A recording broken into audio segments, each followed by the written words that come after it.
제가 목사다 보니까 목사님들 자주 만나서 이야기를 나누는데, 목사님들 만나면 목사님들의 제일 걱정은 뭘까요? 목사님들의 제일 걱정은 뭘까요? 맨날 하는 얘기, 성도들이 잘 안 변한다가 목사님들의 가장 큰 걱정거리입니다.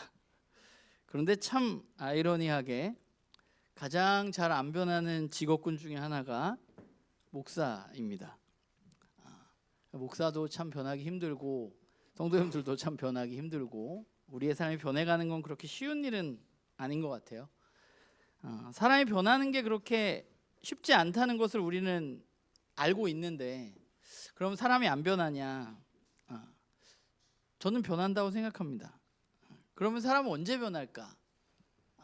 물론 뭐 어떤 단 한순간에 변하는 사람들도 있겠고, 또 오랜 시간 동안 변하는 사람들도 있을 겁니다.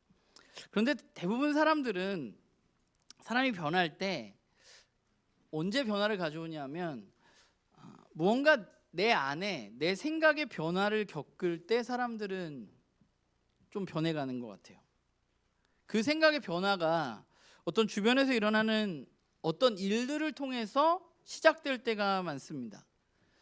제가 살면서 이제 저도 한 반백살 정도 살고 있는데, 그 사람들의 이야기를 들어보면 어떤 삶의 변화가 일어나는 계기 중에 굉장히 큰 것이 누군가 가까운 사람의 죽음을 직면하게 됐을 때라는 이야기를 많이 듣게 돼요. 왜냐하면 그 사건을 통해서 내 안에 깊은 성찰이 이루어지기 때문입니다. 그때 사람은 조금씩 변해가는 거겠죠. 제가 나눔교회에서 이제 14년 하고 한 6, 7개월 정도 목회를 했는데, 제가 나눔교회에서 여러분들에게 뭐 그런 얘기 잘 안 하잖아요. 이거 해라, 저거 해라, 저거 하지 마라, 이런 얘기 잘 안 하는데, 제가 그런 얘기를 잘 안 하는 이유는 제가 아무리 그렇게 얘기해도 여러분들이 안 변할 걸 제가 너무 잘 알고 있기 때문에 얘기를 잘 안 하는 겁니다. 그래서 제가 해야 되겠다고 생각한 일은 여러분한테 이걸 해라, 저걸 해라 얘기하지 말고, 여러분 스스로가 무언가 생각의 변화와 깨달음이 오기를 바라는 마음으로 성경의 이야기를 여러분에게 계속 들려주고, 또 하나는 여전히 저도 부족하지만 저도 계속해서 성장해 나가려고 애쓰는 건 것 같아요. 우리가 만약에 어떤 규칙을 만들어 놓고 그 규칙을 억지로 지키게 하고 그 규칙을 지키지 않을 때 그에 마땅한 질책을 한다면 사람들은 그 규칙을 지킬 수 있습니다. 그런데 그 규칙을 지키는 게 그 사람에게 있는 진짜 변화라고 보기는 어렵습니다. 왜냐하면 대부분 그 규칙이 사라지거나 이제 그 규칙을 더 이상 지키지 않아도 된다고 이야기할 때 사람들은 금세 그 규칙을 안 지키는 것이 우리들에게 더 많기 때문에 그래요. 그래서 어떤 규칙을 정해놓고 그것을 지키자고 하는 것은 우리의 삶을 변화하는데 물론 그것이 도움이 되지만 진짜 어떤 내 삶의 변화를 이끌어가지는 못한다는 생각을 좀 하게 되는 것 같아요. 무언가 내 삶이 이전과는 다르게 움직이게 할 만큼 저와 여러분 안에 어떤 큰 깨달음이 있을 때 우리는 변해가는 거죠. 우리가 지난주에 1세기 로마 시대의 그리스도인들에 대한 이야기를 나누었는데, 그 사람들이 들었던 예수님의 이야기, 지금까지 로마에서 들었던 이야기와는 전혀 새로운 이야기에 대한 내용을 우리는 지난주에 나누었습니다. 로마 사람들은 그렇다고 했죠. 일반적으로 신에게 경의를 표하고 예를 갖추고 예식을 잘 지켜서 내가 그것을 해주면 신이 나에게 평화와 어떤 안녕을 가져다 줄 수 있다는 생각을 가지고 살았던 사람들이 로마 그리스 사람들인데, 그 사회 속에서 그리스도인들은 로마의 수치로 여겼던 십자가에 달려 죽은 예수 그리스도의 이야기를 믿고, 그리고 오직 그 예수 그리스도를 자신의 삶의 주인으로 삼고 살아가게 되었다라는 이야기를 나누었습니다. 놀라운 것은 그 예수님의 이야기, 물론 예수님의 본 제자들도 있었고 예수님의 살아생전에 예수님의 가르침을 받았던 사람들도 있었지만 초대교회에 시간이 지나가면서 많은 사람들은 예수를 보지 않은 사람들이었습니다. 예수를 보지 못한 사람들. 그런데 예수를 보지 못했음에도 불구하고 많은 사람들은 예수 그리스도의 그 이야기를 듣고 복음을 듣고 그것을 믿게 되었을 때 당시 그리스 로마 사람들과는 전혀 다른 삶을 그들이 살아가게 되었다는 거예요. 그럼 어떻게 그 사람들이 그런 다른 삶을 살아갈 수 있었을까 생각해 보면 그것은 예수 그리스도의 복음을 통해서 어떤 규칙이 그들에게 주어졌기 때문이 아니라 그들의 삶에 예수 그리스도의 이야기를 통해서 새롭게 깨닫게 된 것들이 있기 때문입니다. 원래부터 기독교는 무엇을 행하라고 가르치는 종교가 아니었습니다. 그리스도인들이 전혀 다른 삶을 살았던 것은 그들이 어떤 규칙과 명령을 지켜야 했기 때문이 아니라 그들의 마음속 안에 있는 예수 그리스도를 통한 깊은 깨달음이 있었기 때문입니다. 그래서 그들은 복음으로 그 전과는 전혀 다른 생각을 하게 되었고 그 전혀 다른 생각을 가지고 삶을 바라보다 보니 삶 속에서 전혀 다른 삶을 그들이 살아가게 되었다는 것입니다. 그들이 그럼 무엇을 복음을 통해서 깨달았을까? 물론 가장 중요한 것은 예수 그리스도가 우리의 구원자가 되고 우리의 유일한 주인이 된다는 깨달음입니다. 그런데 그 깨달음 가운데 두 가지 더 중요한 깨달음이 있었던 것 같아요. 뭐 여러 가지 깨달음이 있겠지만 오늘 여러분들과 두 가지를 나누려고 하는데 첫 번째는 시간에 대한 새로운 깨달음이 그들에게 있었다는 거예요. 로마 사람들은 시간에 굉장히 많은 관심이 있었던 것이 분명합니다. 왜냐하면 저와 여러분이 쓰고 있는 연간 달력이 로마 사람들에 의해서 만들어졌기 때문입니다. 그런 걸 보면 그 사람들이 그 시간에 굉장히 관심이 많았던 것을 알 수 있어요. 그런데 시간에 관심이 많았지만 우리와는 좀 생각이 달랐던 것 같아요. 우리가 긴 연휴를 보냈는데 우리는 달력을 보면서 무슨 생각을 하죠?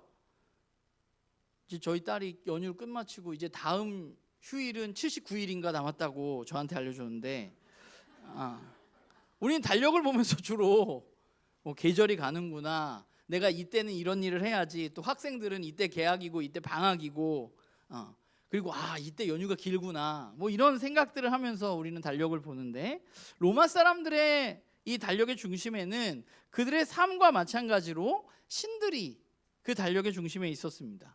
그래서 우리가 쓰고 있는 달력의 월들의 이름도 사실은 로마가 섬기던 신들을 기념하기 위해서 만들어진 거죠. 1월의 경우는 야누스의 이름을 딴 거고 2월은 페브루아의 이름을 딴 거고 뭐 6월은 주노의 이름을 딴 거고 해가지고 우리가 쓰는 그 월들이 로마의 신들의 이름에서 따온 것들입니다. 그러니까 그들에게 시간이라는 것도 신들이 중심이었고 대부분의 공휴일들은 어떤 날들이었냐면 신들을 기념하기 위한 날들이었습니다. 그래서 그 공휴일에는 주로 그 기념하는 신들에게 제사를 드리고 잔치를 벌이고 하는 일들을 했어요. 그러다가 이제 시간이 조금 가면서 그 신들 중심에서 로마 사회에 조금씩 제국의 어떤 역사적인 사건들을 기념하는 날들이 축제가 되기도 하고 휴일이 되기도 했습니다. 이러한 어떤 신 중심의 시간 속에서 그런 이해 속에서 로마 사람들, 로마 시대의 어떤 지식인들이나 글을 쓰는 작가들은 이 시간이 흘러가는 것을 보면서 그들이 꿈꿔왔던 것들이 있는데 그게 뭐냐 하면 로마의 이야기를 통해서 자신들의 제국의 이야기를 통해서 그들은 과거를 돌아보면서 더 나은 미래를 자신들이 살았으면 좋겠다는 생각을 가지고 있었습니다. 한 장만 넘겨주실래요? 네. 로마 사람들은 시간을 이렇게 생각했던 것 같아요. 과거, 현재, 미래. 그래서 과거에 있었던 일들을 바라보면서 오늘 뿐만 아니라 우리는 미래에 과거에 저 왕이 저렇게 했을 때 우리가 잘 살았으니까 우리는 이렇게 해야지. 그래서 더 나은 미래를 꿈꾸면서 그들은 살았던 것 같아요. 과거의 지도자들의 어떤 성공과 실패를 통해서 로마는 배우려고 했고 그 배움이 더 나은 자신들의 미래로 자신들을 이끌어줄 것이라고 믿었고 자신들이 가장 성공했을 때 자신들이 가장 약하다는 것도 그들의 글을 보면 그들이 알고 있었다는 것을 우리는 보게 됩니다. 그러니까 로마 사람들은 이렇게 시간을 이해했는데 그런 로마 시대 가운데 그리스도인들은 예수 그리스도 이후에 그들과는 전혀 다른 시간 개념을 갖게 되었어요. 로마의 시간 개념의 중심에는 신들이 있었다면 그리스도인들에게 시간은 예수 그리스도가 중심이었습니다. 그래서 신약 성경을 보면 시간을 원래 둘로 주로 때를 나타낸 단어가 둘이 있는데, 우리가 뭐 여러 번 얘기했지만 하나는 이제 헬라어로 크로노스라는 단어하고 하나는 카이로스라는 단어입니다. 그러니까 일반적으로 저런 로마인들이 생각하는 게 크로노스예요. 시간이 우리 1월, 2월, 3월 이렇게 시간이 쭉 가는 거. 그런데 그 가운데 카이로스라는 시간이 있는데, 이건 뭐냐 하면 유대인들이 가지고 있는 생각인데, 하나님의 어떤 언약의 시간이 그들에게 존재했다는 것입니다. 하나님의 때에 하나님이 일하시는 어떤 일들이 있다고 그들은 믿으면서 살아왔습니다. 그리고 그리스도인들도 마찬가지예요. 그 하나님의 때가 있다는 것을 그들은 알고 있었어요. 그래서 예수님도 우리가 잘 아는 마가복음 1장 15절에 보면 이제 공생애를 시작하시면서 뭐라고 말씀하세요? 때가 찼고 하나님 나라가 가까이 왔다 라고 표현하시잖아요.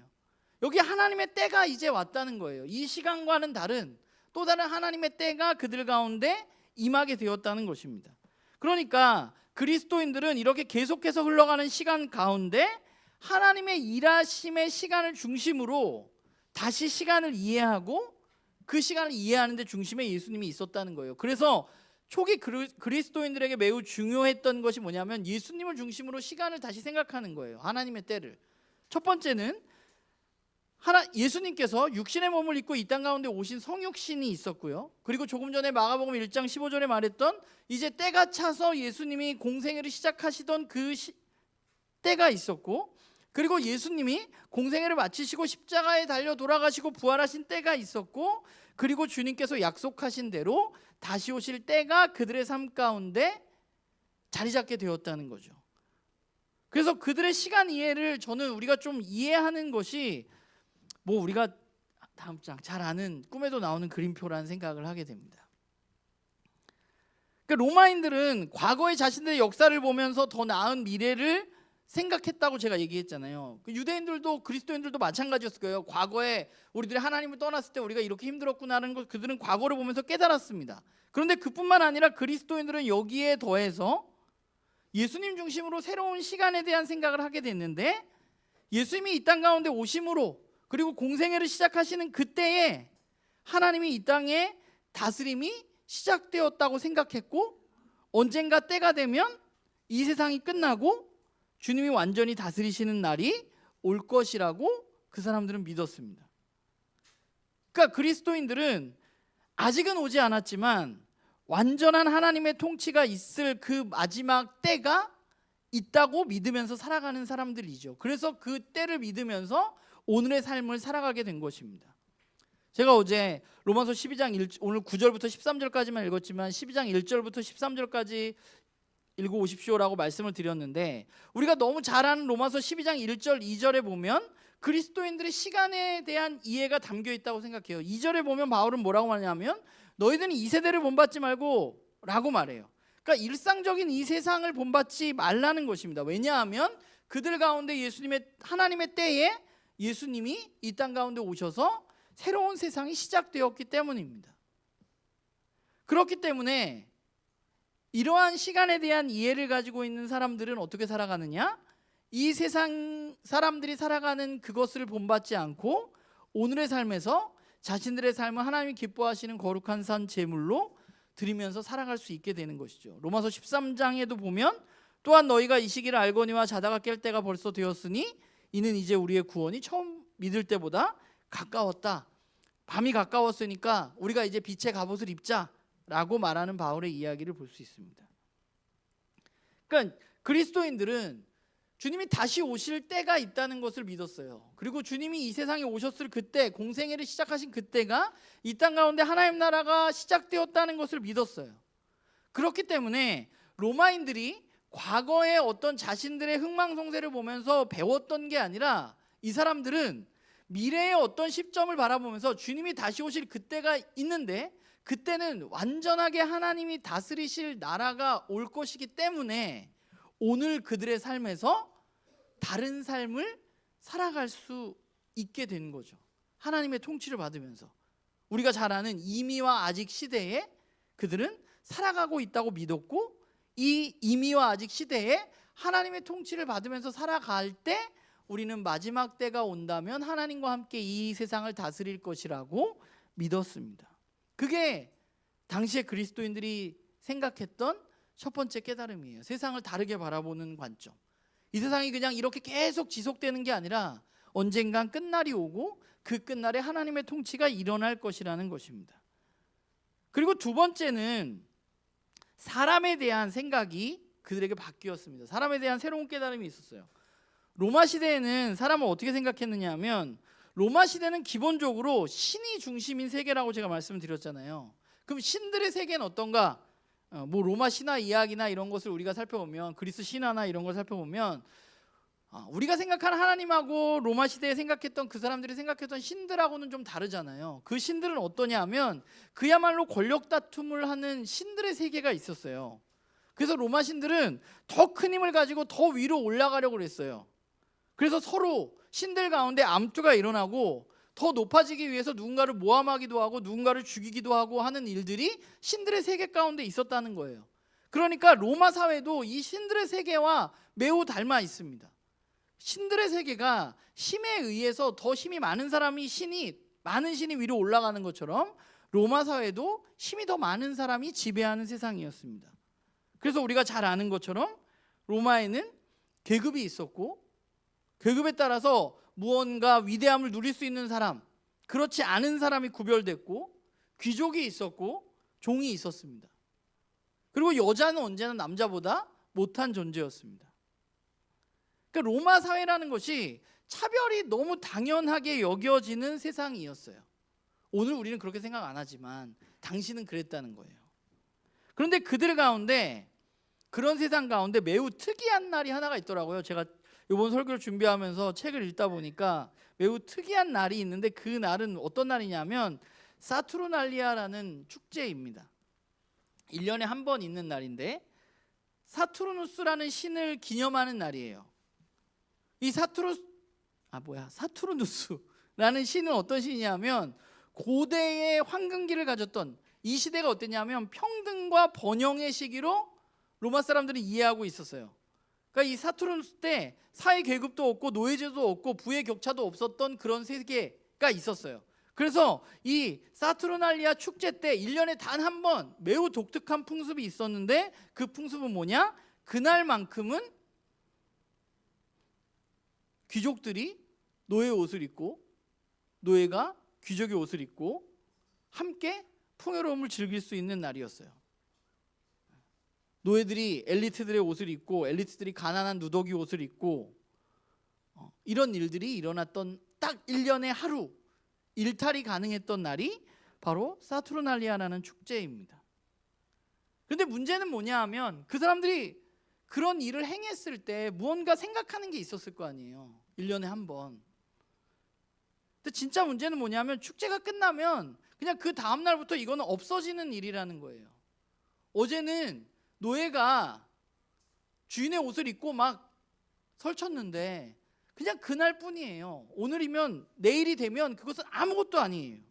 원래의 삶으로 돌아가야만 돼요. 모르겠어요. 로마 사람들이 그런 세상을 꿈꾸었는지는 잘 모르지만, 그러나 그 축제인 그 하루는 어찌 보면 로마 시대의 허상과 같은 것이었습니다. 그래서 오히려 이 사투르날리아가 하루의 일탈을 강조함으로 말미암아서 그들에게 우리는 더 위계 질서가 있는 거야, 너는 노예지 나는 귀족이고, 이것을 더 강화하는 결과를 가져오기도 했다고 그래요. 오늘 저와 여러분은 인권이 매우 중요한 시대에 살아가고 있지만, 당시 세상은 그런 세상이 아니었다는 것입니다. 그런 세상이 아닌 세상 속에 그리스도인들은 예수님의 이야기를 통해서 전혀 다른 깨달음을 얻은 사람들이었어요. 조금 전에 말했지만 로마 신들의 세상은 어떤 세상이었냐면 약육강식이거든요. 힘이 있는 더 센 신이 위로 올라가고 막 죽이고 모함하고 전리 귀양 보내고 이런 일들이 많이 일어나는데, 그리스도인들이 믿는 예수님은 그들의 신과는 전혀 다른 모습을 가진 분이었습니다. 우리가 잘 아는 빌립보서 2장에 보면 바울이 예수님에 대해서 이렇게 얘기하죠. 너희 안에 이 마음을 품으라 곧 그리스도 예수의 마음이니 그는 근본 하나님의 본체시나 하나님과 동등됨을 취할 것으로 여기지 아니하시고 오히려 자기를 비워 종의 형체를 가지사 사람들과 같이 되셨고 사람의 모양으로 나타나사 자기를 낮추시고 복종하셨으니 곧 십자가에 죽으심이라.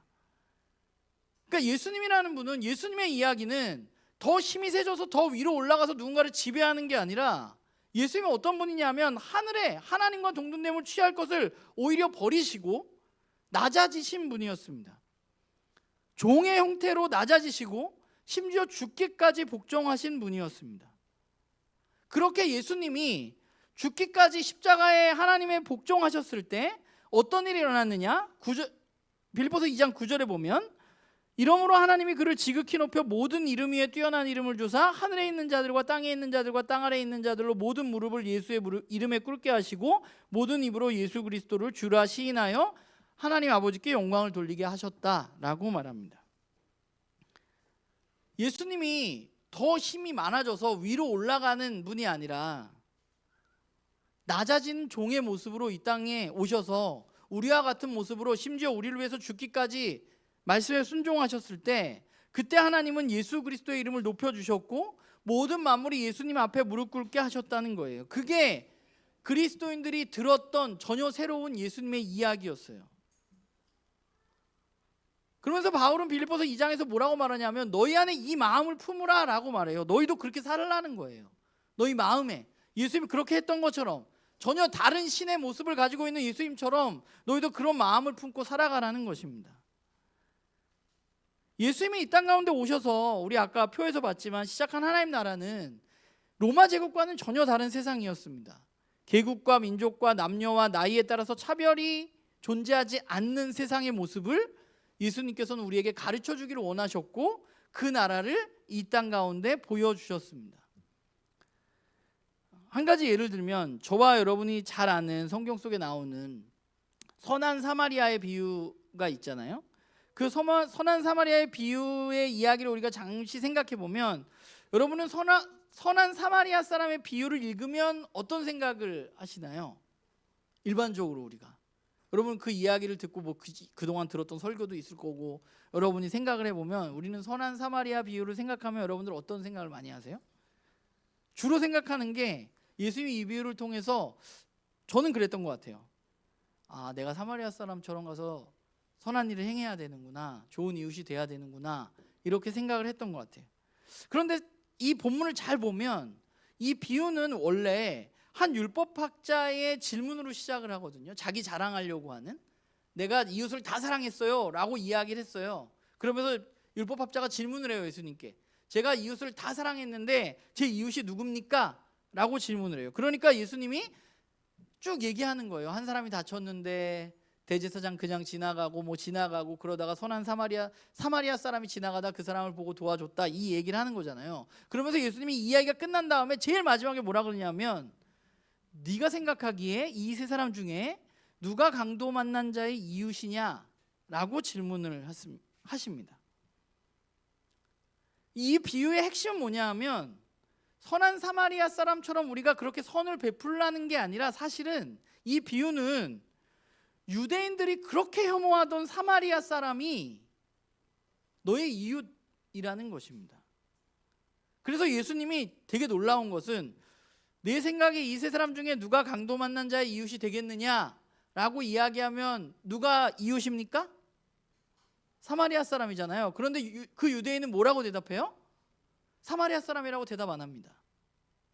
뭐라고 대답하느냐? 자비를 베푼 사람입니다 라고 대답해요. 차마 내 입 밖으로 내기도 싫어요. 사마리아 사람이 내 이웃이라고 생각하기조차 싫은 종족이 사마리아 사람들입니다. 유대인들에게. 예수님이 말씀하셨던 건 뭐예요? 그렇게 네가 혐오하고 그렇게 네가 싫어하고 입에 이름조차 담기를 거부하는 그 사마리아 사람이 네 이웃이라고 말씀하신 것입니다. 이건 예수님의 이야기뿐만 아니라 신약 성경의 정말 많은 부분에 매우 강력하게 이야기되어지고 있어요. 갈라디아서 3장 28절에도 보면 너희는 유대인이나 헬라인이나 종이나 자연이나 남자나 여자나 다 그리스도 예수 안에서 하나다 라고 말씀하고 있고, 야고보서 2장 1절에도 내 형제들아 영광의 주 곧 우리 주 예수 그리스도에 대한 믿음을 너희가 가졌으니 사람을 차별하여 대하지 말라 라고 말합니다. 그러니까 유대인들은 기본적으로 자기가 하나님의 백성이라는 선민의식이 있었어요. 우월의식을 가지고 있었어요. 그런데 예수 그리스도의 이야기 이후에 어떤 일들이 일어나느냐, 그리스도 예수 안에서 더 이상 어떤 민족인 게 중요하지가 않다는 거예요. 모두가 하나라는 겁니다. 그게 성경이 우리에게 이야기해주고 있는 거예요. 하나님 나라는 어떤 권력을 구분하는 경계가 민족이 되는 곳이 아닙니다. 그리스도 안에서 누구나 동등한 대우를 받는 것이 하나님의 나라입니다. 종의 대우가 아니라 자유인의 대우, 자유인의 존엄과 존중을 받는 것, 여성이 부정적인 고정관념이 아니라 남성과 동등한 생각을 하게 하는 것, 그것이 바로 하나님 나라의 모습이에요. 모든 사람이 그리스도와 같은 사람입니다. 모든 사람이 하나님의 형상입니다. 그렇기 때문에 모든 사람이 똑같이 존경받고 존중을 받아야만 하는 것이죠. 오늘 우리가 읽은 본문도 우리에게 그것을 이야기해 주는 거예요. 이 세세를 본받지 않는 삶이라는 것은 결국 무엇인가? 어떠한 차별도 없이 모두를 사랑하고 서로를 다정하게 대하고 존중하기를 먼저 하라는 것입니다. 이게 당시의 계급제도에서는 있을 수가 없는 일이에요. 이런 일들이 내 종에게 내 종을 존중히 대하고 진실하게 사랑하고, 얘는 종이라서 사람이 아니기 때문에 그 사람한테는 안 그러는 시대에 그 종도 존중하고 그 종도 사랑하라고 이야기하는 것이 이들이 들었던 이야기이고 이들이 깨닫게 된 거예요. 바울은 노예 제도를 없애려고 애쓰지는 않았습니다. 그런데 더 중요한 것이 있어요. 그게 뭐냐면 제도보다 바울은 먼저 서로를 어떻게 대하느냐가 훨씬 더 중요하다고 말했습니다.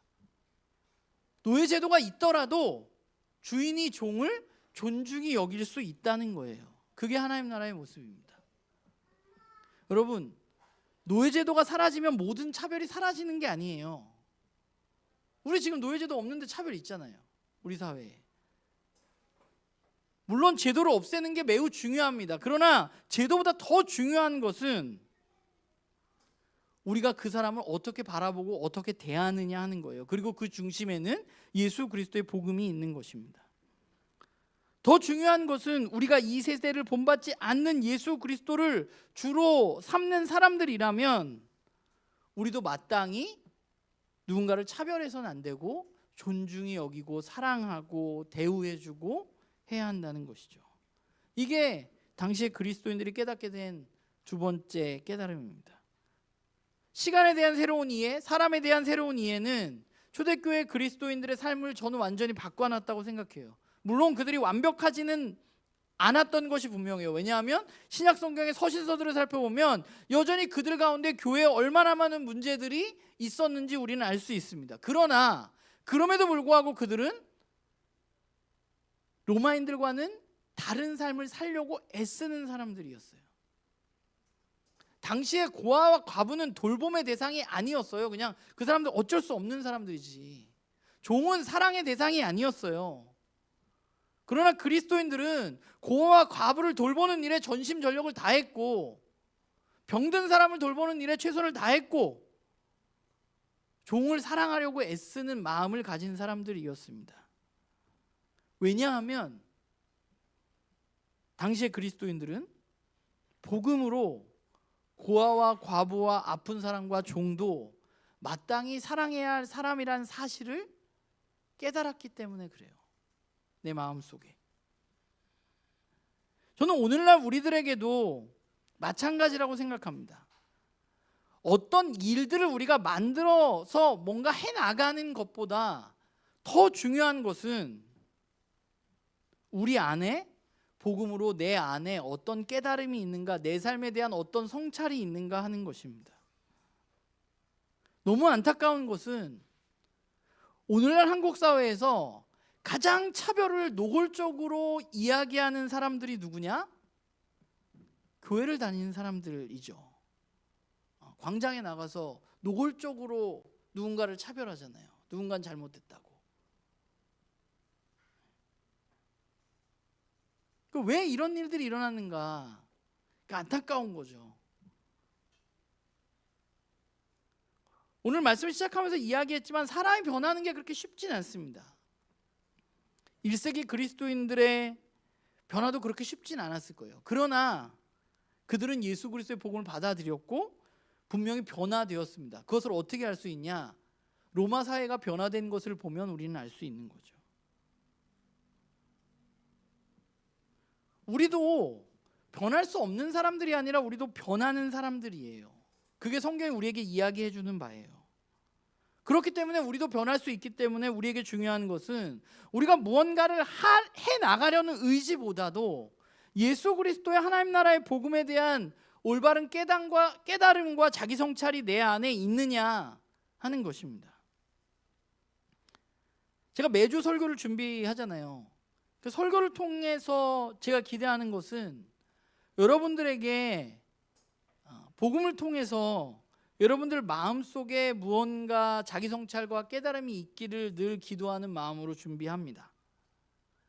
물론 생각보다 그렇게 그게 잘 안 된다는 걸 제가 너무 잘 알고 있어요. 그러나 그럼에도 불구하고 나눔교회 식구들은 정말 잘하지도 못하는 제 설교에 굉장히 잘 들어주시고 또 굉장히 잘 애써 변화하려고 노력해주고 계셔서 제가 너무 감사해요. 그런데 늘 얘기하자면 제 말씀으로는 언제나 부족한 것 같아요. 여기서 그냥 여러분들이 일주일에 한 번 듣는 걸로는 부족해요. 여러분들이 하나님 앞에 머물러서 하나님의 말씀을 들어야만 합니다. 그분과의 시간을 가져야만 되고 여러분들이 말씀을 듣고 여러분들 스스로가 깨달아야 돼요. 제가 여기서 아무리 이게 맞다고 얘기해도 여러분들 마음에 진짜 깨달음이 없으면 여러분들은 절대 그렇게 행동하지 않아요. 그래서 우리는 계속해서 복음을 듣는 겁니다. 그래야 내 삶이 자라가기 때문에. 또한 우리는 아까 표에서 보았듯이 이미와 아직의 시대를 살아가고 있습니다. 여전히 세상은 그렇게 호락호락하지 않아요. 우리가 우리의 마음의 변화를 시키려는 복음의 이야기가 아니라 세상의 여러 이야기들이 존재합니다. 우리의 마음을 통해서 우리의 마음을 움직여서 행동하게 만드는 세상의 여러 가지 이야기들이 있어요. 성경보다 훨씬 재밌는 이야기들이 세상에는 가득해요. 그래서 우리는 정신을 똑바로 차리고 하나님의 말씀을 들어야 하는 거죠. 그리고 우리가 사는 이 시대가 이미와 아직 완전한 하나님 나라가 아니기 때문에 우리가 그렇게 쉽게 변하지 않는다는 사실도 우리는 늘 생각해야만 돼요. 너무 조급해하지 말고 꾸준히 걸어가야만 합니다. 우리는 예수 그리스도의 복음을 믿는 사람들입니다. 그래서 우리는 그 복음으로 세상과는 다른 전혀 새로운 소망을 갖게 된 사람들입니다.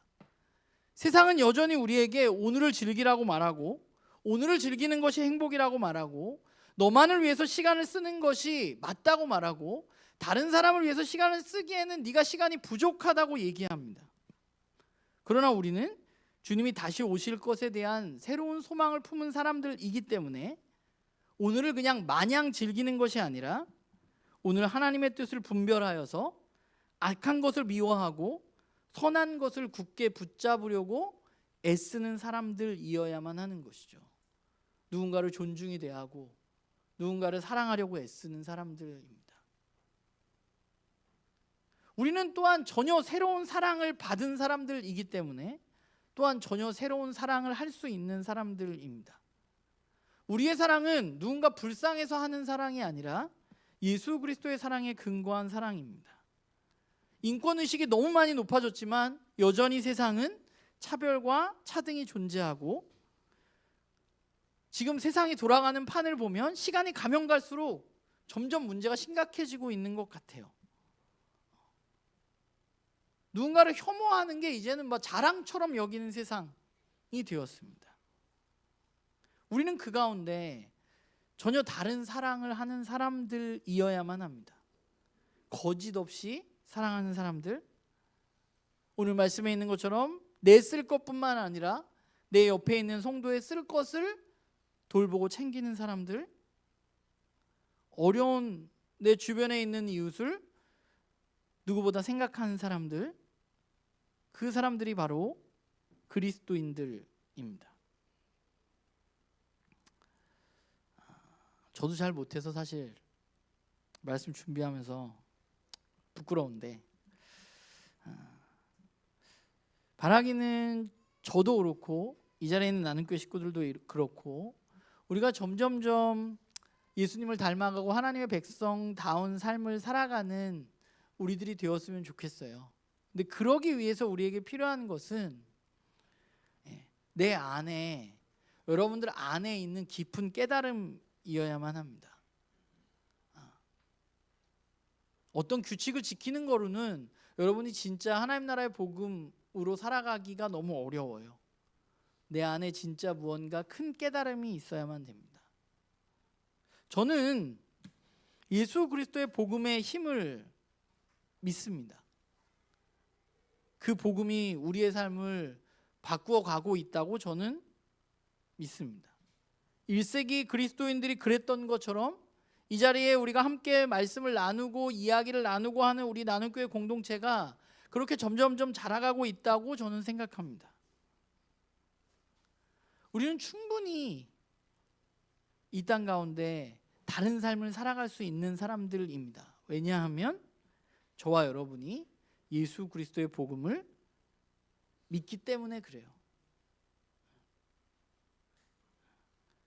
바라기는 우리가 살다 보면 이게 잘 안 될 때가 많잖아요. 이렇게 여기서 또 결단하고 우리 마음속에 뭔가 생각하고 자기 성찰도 하고 이렇게 하려고 하는데 잘 안 될 때가 너무 많잖아요.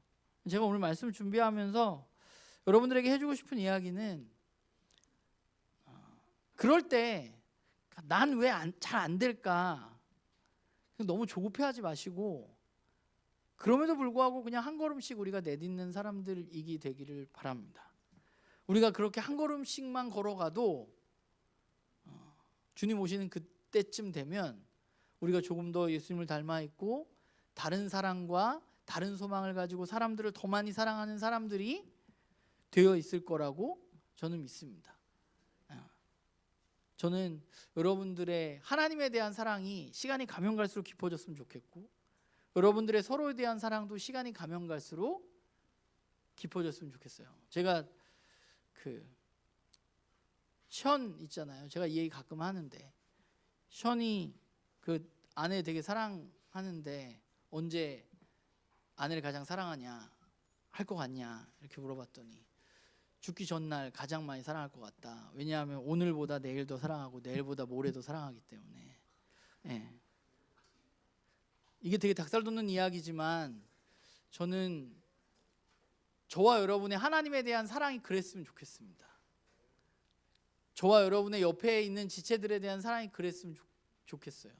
오늘보다 내일 아주 조금 더 사랑할 수 있도록 우리가 사랑해야지, 우리가 물론 그런 마음도 중요하지만 그 전에 오늘 말씀 나누었던 것처럼 복음 앞에 서서 내 자신을 돌아보고 내 마음에 생각하고 깨달음으로 우리가 깊어져 갈 때 우리는 그렇게 살아갈 수 있을 거라고 저는 믿습니다.